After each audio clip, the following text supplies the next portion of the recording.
বিরিয়ানির জন্য পোলাওয়ের চাল ভেজে নিচ্ছি।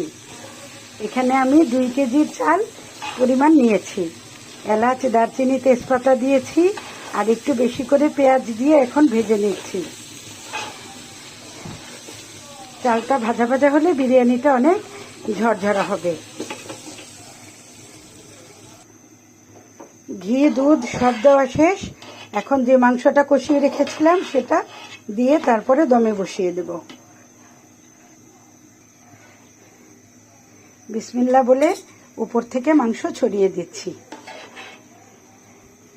এইভাবে বিফ বিরিয়ানিটা রান্না করলে আমার পরিবারের সবাই খুব পছন্দ করে।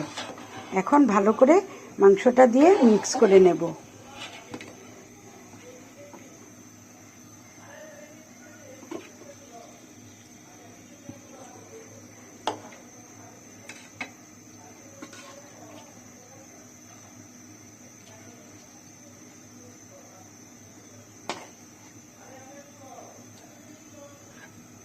এখন ভালো করে নাড়াচাড়া করে মিক্স করে দমে বসিয়ে দেব।